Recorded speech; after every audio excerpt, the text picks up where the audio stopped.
Chers frères et sœurs, je vous salue au nom de notre Seigneur Jésus-Christ. Paix et grâce partout où vous vous retrouvez. Merci de vous connecter à notre chaîne. Merci d'être nombreux à ces partages de ces jours. Oui, notre temps de partage du pain.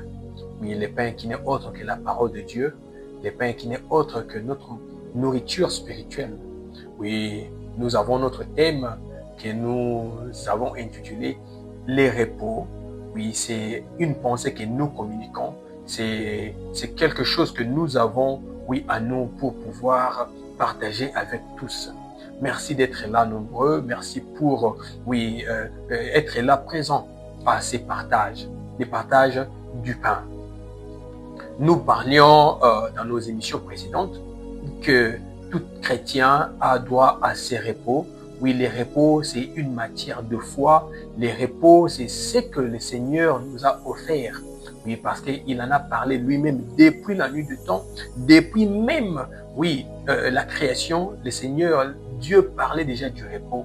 Et cela est encore récité dans tout ce que nous voyons le Seigneur Jésus-Christ nous dire. Oui, dans toute sa parole, il ne faisait que nous dire d'être affranchis, d'être libérés, oui, d'être en repos, de venir à lui avec tout ce que nous avons comme nos poids ou quoi que ce soit qui nous dérange à ses pieds, et c'est chez lui ou à lui que nous allons avoir notre repos. Voyons, donc nous sommes là pour parler de ces repos, le repos qui est un élément très important pour tout chrétien. Oui, c'est lui qui croit doit réellement vivre son repos. Oui, c'est lui qui met sa confiance en l'Éternel doit vivre son repos. Et pour tout chrétien, c'est très important de vivre un repos. Oui, comme je le disais dans le livre des Psaumes, chapitre 91 ou 91, verset 1. La Bible nous dit, « Celui qui demeure sous l'abri du Très-Haut repose à l'ombre du Tout-Puissant. » Voyons, donc il y a le repos qui est mentionné parce que c'est lui qui demeure. Donc on a dit qu'on ne doit pas être un passager ou de temps en temps. Non, on doit demeurer. Le terme demeurer, nous allons découvrir cela dans le Nouveau Testament à quoi ça ressemble. Donc c'est quand vous croyez dans le Seigneur Jésus-Christ, quand vous y demeurez, et c'est alors que vous aurez ces bénéfices du repos. Le repos est un élément très important pour nos âmes. Nous avions dit que notre être intérieur, c'est celui qui commande notre être extérieur. Parce que si nous ne sommes pas bien assis dans notre être intérieur, notre être extérieur ne peut pas avoir son repos exactement. Parce que quand on a une âme troublée, une âme pleine de chagrin, une âme blessée avec tout ce qui est comme charge que nous avons, comme les blessures intérieures et tout ce que nous connaissons, cela ne nous donne pas du repos. Et l'épanouissement même de nos vies dépend de cet être intérieur. Quand nous ne vivons pas correctement notre repos. Mais d'où vient ce repos? Et comment vivre ces repos?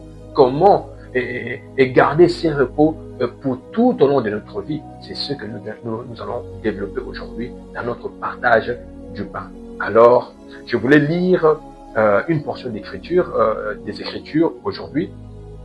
C'est une portion très importante que j'ai mis juste là pour que nous puissions comprendre un peu à quoi nous voulons parler et c'est de quoi nous voulons donner comme partage aujourd'hui à tout un chacun de nous.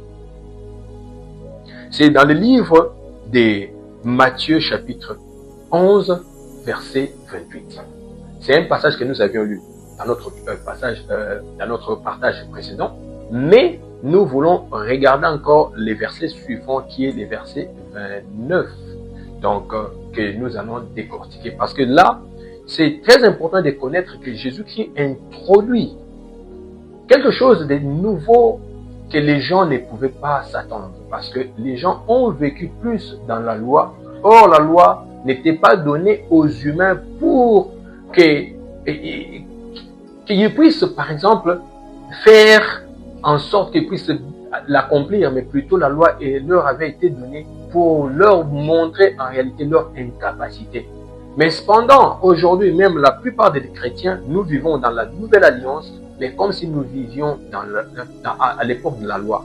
Or, il n'y a aucune personne qui pouvait accomplir toute la loi en toute son entièreté. Parce que la loi, comme elle est parfaite. Oui, la loi vient de Dieu, oui, mais la loi nous limite, nous montre même nos limites. Parce que si quelqu'un peut observer la loi, il doit l'observer 100%. Donc, il n'y a personne qui peut observer la loi à 100%. Il y a personne. Oui, on peut faire en sorte qu'on a fait 99, mais on n'a pas observé une seule loi. On tombe. Donc, quelqu'un qui a observé une seule loi et qui n'a pas fait 99, et quelqu'un qui a fait 99, qui a observé 99 et qui n'a pas fait une loi, toutes ces personnes sont qualifiées comme ils n'ont pas pu observer la loi. Alors, c'est quelque chose de très difficile pour l'homme, mais cependant, aujourd'hui, dans la vie chrétienne, nous vivons comme si nous vivions à l'époque de la loi. Or, nous sommes déjà à l'époque de la grâce. Jésus-Christ a introduit la grâce dans le livre de Matthieu, chapitre 11, versets 28 à 29. Et je vais lire cela. Quand il dit, « Venez à moi, vous tous qui êtes fatigués et chargés, je vous donnerai du repos. » Voilà, Jésus-Christ mentionne cela, c'est une invitation en fait. Venez à moi, vous tous qui êtes fatigués et chargés, vous tous qui êtes fatigués et chargés, je vous donnerai du repos. On doit d'abord commencer à comprendre qu'on est chargé et fatigué. Et si on ne comprend pas cela, il n'y a pas moyen peut-être de répondre à cette invitation. Parce qu'il y a plusieurs personnes qui croient qu'ils peuvent encore faire d'eux-mêmes, ils peuvent porter leur vie, ils peuvent encore se battre, mais quand on voit en réalité, on croit non, on ne peut pas, il faut que quelqu'un d'autre porte cette charge. Et cette charge, c'est laquelle? C'est la charge qui nous fait fatiguer, c'est la charge qui fait fatiguer notre être intérieur, notre âme. Et Jésus-Christ continue à dire dans les versets 29, il dit, prenez mon joug sur vous et recevez mes instructions, car je suis doux et humble de cœur, et vous trouverez du repos pour vos âmes. Très important encore à souligner. Voyez, quand Jésus-Christ parle du joug, il fait allusion, comme nous avions parlé dans l'émission précédente, le joug, c'est quelque chose qu'on mettait sur le bœuf, sur le vache qui cultivait avec dans les temps anciens. Donc, et ça pesait quand même sur les bœufs, cela pesait sur les vaches. Mais quand il fait allusion à ça, quand il parle des jougs, il fait allusion réellement de la loi. La loi est quelque chose de très lourd que personne ne pouvait porter. Or, ces gens à qui il parlait en ce moment sont comme nous aujourd'hui. Plusieurs sont conduits par des religions, sont conduits par leurs rituels, oui, leurs confessions religieuses, leur interdit, par exemple, ne fais pas ceci, tu dois faire cela. Les gens croient qu'on peut être accepté par le Seigneur basé sur nos œuvres.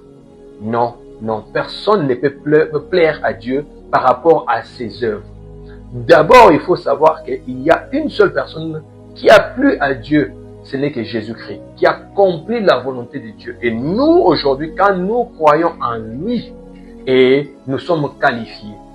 Oui, je n'ai pas dit non plus qu'un chrétien doit se faire n'importe quoi. Non. On doit être des chrétiens, vivre notre foi en faisant du bien, mais basé sur ce que Jésus-Christ avait fait. Donc, nous, on ne peut pas plaire à Dieu à cause de nos œuvres ou nos efforts ou en respectant toute la loi, parce qu'il n'y a personne qui peut accomplir toute la loi. Mais Jésus-Christ lui-même est celui qui est notre grâce, qui nous fait montrer que quand on croit en lui, on est qualifié. Je crois que ce n'est pas vraiment le sujet d'aujourd'hui, mais c'est juste une parenthèse que j'avais ouverte et j'ai fermée pour pouvoir faire comprendre qu'on ne vit pas selon les rituels, selon les lois ou selon quoi que ce soit. On vit par rapport à la foi. Alors quelqu'un qui vit par rapport à la foi, c'est cette personne qui peut dire que je suis dans le repos. Mais, chose étrange, plusieurs sont chrétiens, nous le sommes, nous confessons que nous sommes enfants de Dieu, mais nous ne vivons pas bien notre repos. Qu'est-ce qui arrive à ce que nous ne vivons pas notre repos? Le repos doit être vécu par rapport à notre travail, par rapport à notre foi, par rapport à ce que nous faisons de chaque jour que nous vivons. Mais voyons, il y a plusieurs personnes qui ne savent pas vivre leur repos parce que leur attitude, l'attitude qu'ils développent est comme une attitude des religieux. Donc nous sommes encore à l'époque où les gens ne savent pas faire la différence entre la religion et la foi chrétienne. Or, plusieurs personnes m'ont parfois posé des questions du genre, quelle est ta religion? Quelle est ta religion? Moi, je leur dis toujours, écoutez, moi, je ne suis pas un religieux. Je n'ai pas une religion. Moi, j'ai une foi. Parce que la chrétienté n'est pas en réalité une religion, mais c'est une foi. Par rapport à la religion, quelqu'un avec qui j'ai parlé dernièrement, un appel téléphonique, me dit, quand je lui demande, est-ce que tu pries, tu connais le Seigneur Jésus-Christ? Et la personne m'a dit, écoutez, moi je suis chrétien, et il a mentionné le nom d'une religion quelconque. Alors, moi je lui ai dit, non, écoutez, la chrétienté ne s'associe pas avec les mots dont tu viens de nous dire. Parce que, d'ailleurs, il n'a même pas dit que je suis chrétien, il a dit plutôt que je suis ... tel nom qu'il a dit. Mais j'ai dit, mais écoutez, quand directement on te demande si tu connais le Seigneur, toi tu dis non, moi je suis tel. Donc en réalité c'est ce que tu es. Donc tu as déjà dit, oh le mot que tu dis là n'est qu'un arrangement des hommes. Les hommes se sont mis d'accord pour mettre les lois, nous sommes de tels, on doit se conduire en tant que tel et comme ça et comme ça. Mais un chrétien ne doit pas dire que moi je suis de telle confession ou de telle confession. Non, non, un chrétien dira je suis chrétien. Pourquoi? Parce que il s'identifie directement à Christ. Donc, on n'est pas chrétien, mais on ajoute encore quelque chose là à côté, comme un mot, je suis chrétien tel, je suis chrétien tel. Non, non, non. On a beaucoup dilué notre foi par rapport à ces dénominations. Voyons. Donc, on doit être chrétien tout court, parce qu'on s'identifie qu'à Christ. Donc, et la chrétienté, comme j'ai dit tout à l'heure, n'est pas une religion, mais c'est une foi. Donc, on croit en Christ, on s'identifie à lui et point barre. Peu importe là où je prie, peu importe les noms de l'église, mais cela ne fait pas de moi devenir comme si je défends l'idéologie de cette église. Non, non, non. L'église n'est qu'un endroit où on se rassemble pour être comme des disciples, mais cela ne fait pas de nous comme nous appartenions nous appartenons à cette confession, comme si on doit maintenant brandir ça partout. On doit plutôt brandir le nom de Jésus-Christ. Donc, nous parlions tout à l'heure là du repos. Je reviens pour vous dire, le repos, c'est croire en Jésus-Christ. C'est la foi en Jésus-Christ. Mais ce que nous devons développer, c'est l'attitude. Dès que tu acceptes Jésus-Christ, tu réponds à cette invitation que Jésus-Christ a mentionné dans le livre de Matthieu chapitre 11. Et il parle du joug. Donc le joug, c'est comme la loi. On doit enlever cette attitude de la loi. On doit enlever ces jougs et porter le joug que lui nous donne. Il dit d'ailleurs que, donc acceptez, donc prenez mon joug sur vous et recevez mes instructions, car je suis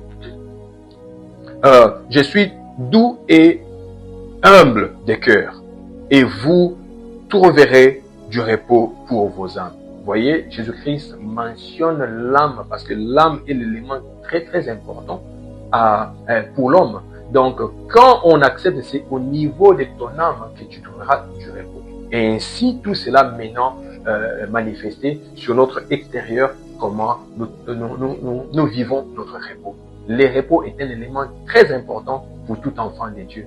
Oui, le repos, c'est ce qu'un enfant de Dieu doit comprendre. Comment il peut vivre cela, c'est l'attitude qu'il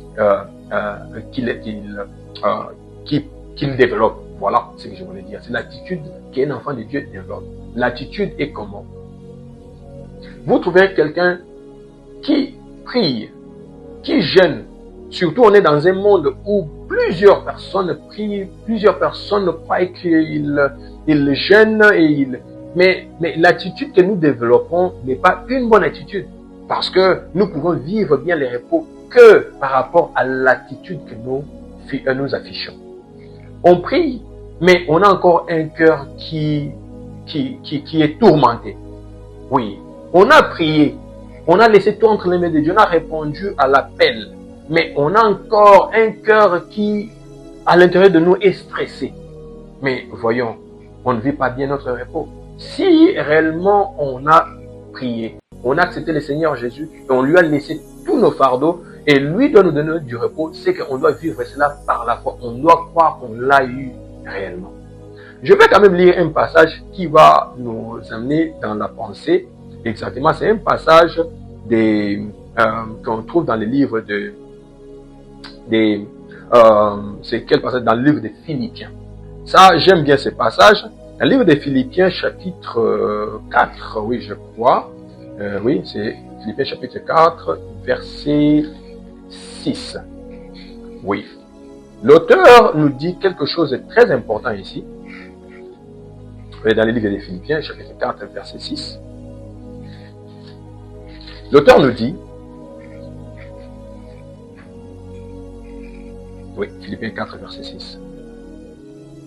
Ne vous inquiétez de rien, mais en toute chose, faites connaître vos besoins à Dieu par des prières et des supplications, avec des actions de grâce.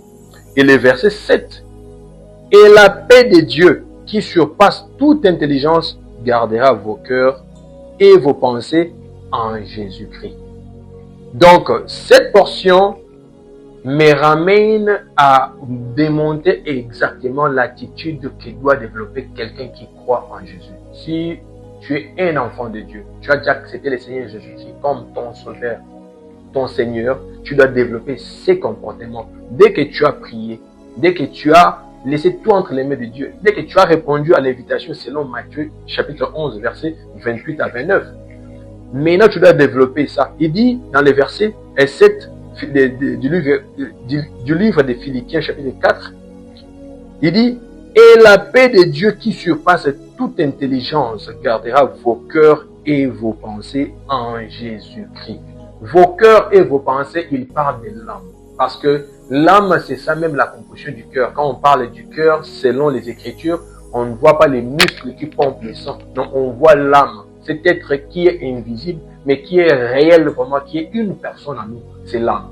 Donc, et la paix de Dieu qui surpasse toute intelligence gardera vos pensées, et donc vos cœurs et vos pensées en Jésus-Christ. Voilà là où nous trouvons notre repos. En réalité, les repos, c'est ça même les résultats de tout ce que nous pouvons avoir de Dieu. Et quand on développe cette attitude, c'est alors que nos prières peuvent être efficaces, nos prières peuvent être exaucées par rapport juste au repos que nous entretenons. Au lieu de prier, on reste encore, parce qu'on croit que en priant, on doit voir tout se faire comme par un bâton magique. Non, Dieu n'est pas un magicien.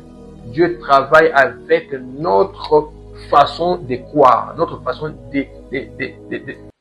d'expérimenter notre foi. Parce que la foi, c'est cette matière que le diable même ne comprend pas. Et nous, en tant qu'enfants de Dieu, on doit développer une attitude. On doit développer un comportement face aux éléments qui troublent nos cœurs, qui troublent nos âmes.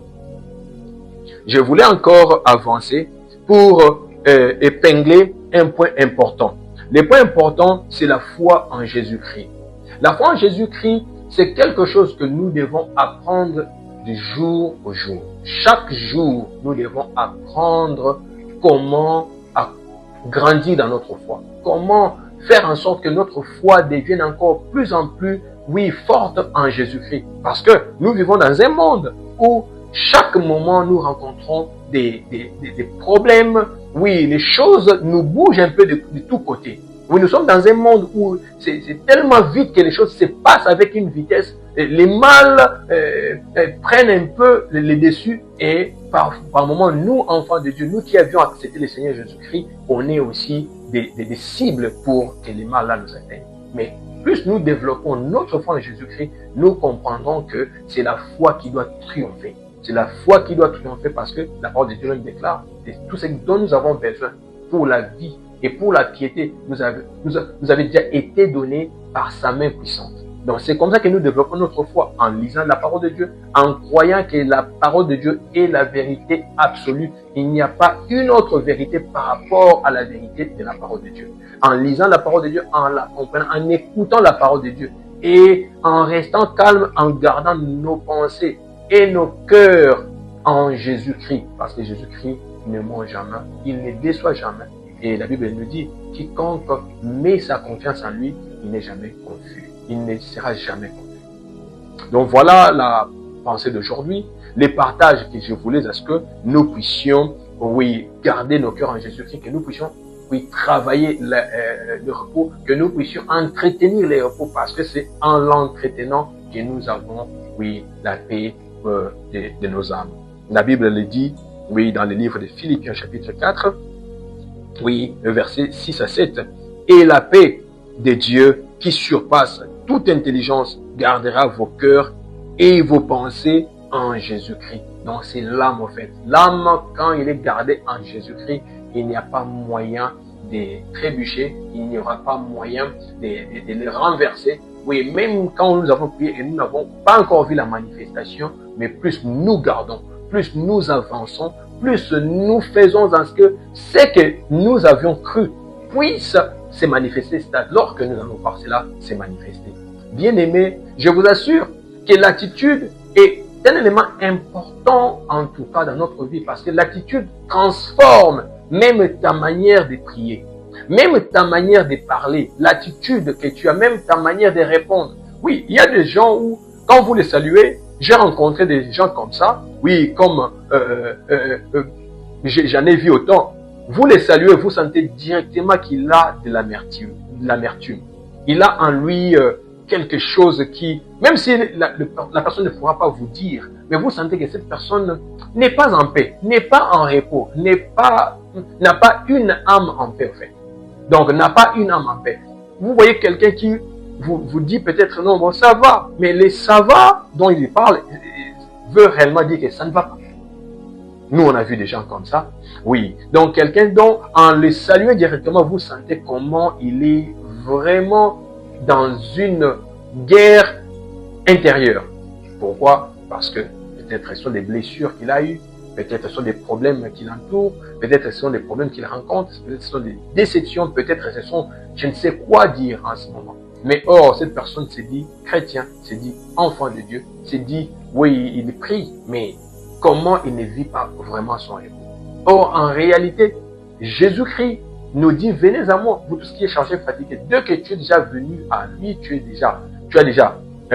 lui as déjà donné tout ce que tu as comme poids dans la prière. Tu pleures, tu lui dis ce que tu veux et il dit, moi, je vous donnerai du repos. Sachez déjà qu'il vous a déjà donné du repos pendant que vous lui avez déjà laissé vos fardeaux. Donc c'est comme ça, c'est ce que je voulais vraiment exprimer par cette pensée d'aujourd'hui. Donc la transaction est que nous donnons à Jésus-Christ nos fardeaux, nous lui laissons nos fardeaux et lui nous donne à son tour les repos parce que Jésus-Christ, il nous donne du repos. Et les repos, c'est cette attitude que nous développons chaque jour, c'est cette attitude de foi que nous développons chaque jour pour que nous puissions vivre et voir la manifestation exacte de la main de Dieu.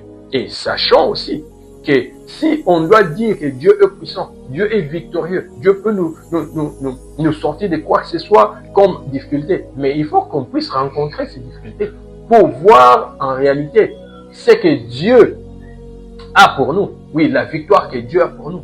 Parce que comment on peut dire que nous vivons, oui, la plénitude de la puissance de Dieu si nous ne rencontrons pas des difficultés. Donc ce sont des difficultés que nous rencontrons, les défis divers que nous voyons dans quoi qu'il en soit, que nous allons maintenant expérimenter la puissance de Dieu dans notre vie. Et en quoi qu'il en soit, quand les difficultés se présentent, qu'on ne puisse pas lâcher, qu'on ne puisse pas se décourager, qu'on ne puisse pas perdre la foi, mais qu'on puisse cultiver en nous cette attitude du repos.